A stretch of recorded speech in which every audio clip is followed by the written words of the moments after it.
Hey guys, welcome back to Shortcut to Shredding, beginner's guide to lightning fast guitar playing. Now, this is part of a three-part video, this one. What I'm going to be talking about is speed picking. Speed picking is one of my favorite techniques to try and to practice, but it is also one of my favorite techniques to listen to. People who are amazing at speed picking is people like Yngwie Malmsteen, and other people as well. I just can't think of them right now. Oh yeah, Buckethead, wow. And the guy who taught Buckethead, he was a Mr. Big. Ooh, his name will come back to me, but his speed picking is so clean. So what is speed picking? Well, speed picking is when you are picking every note and you're going up and down like this with the pick. So it is used, or it has been used for millennia, on mandolins, of course. You know, that kind of sound. Okay, so this first part is talking about playing tunes with speed picking. So what do I mean by tunes? Well, we're not getting into the really technical part of speed picking in this first video.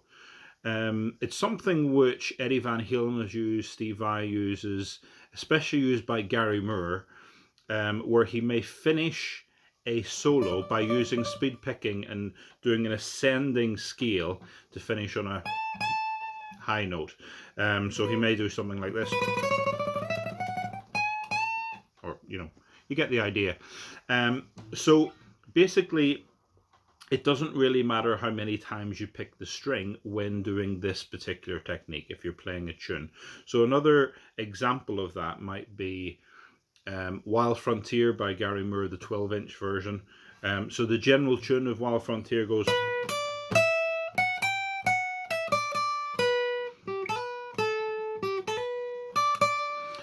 but in the 12-inch version he does... Okay, so it just gives it a really, especially with the distortion, it gives it a really cool sound when he's doing this this kind of speed picking.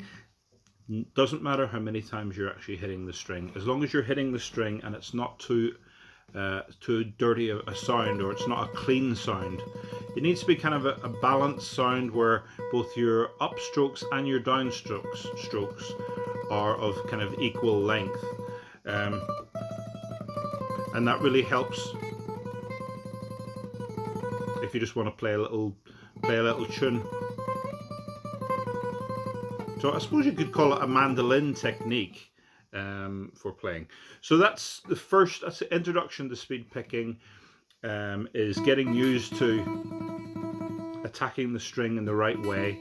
The best way to do it is to get a pick that you're really comfortable with. Personally, I find a firm pick with a sharper edge is the best for me. Some people turn the pick round, so it's you're using that edge instead of this edge. They find that easier. I prefer just to use it that way. Don't have too much of the pick showing, so you're going to push it back a little bit, and you're not going to want to really dig in to the string like that. That doesn't help you. You're kind of light on the string, and you're going to be able to get faster then because you're light on the string. The other thing is, sometimes I will use my whole arm to do it like that. That's not an efficient way of doing speed picking. It's just the wrist. It's all in the wrist. That's far better because you can actually get faster and you can be more accurate because you're not really moving your arm. Your arm is steady. It's easier to find the next string if you're moving strings. Going to leave it there for this one. That's Speed Picking 101. Just playing little tunes, but having them. It's a mandolin kind of idea.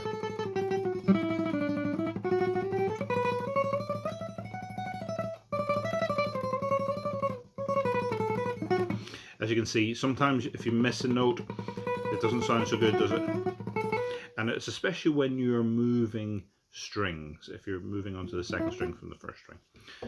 Practice it, and next time we're going to talk about picking every note. Now that is a cool technique.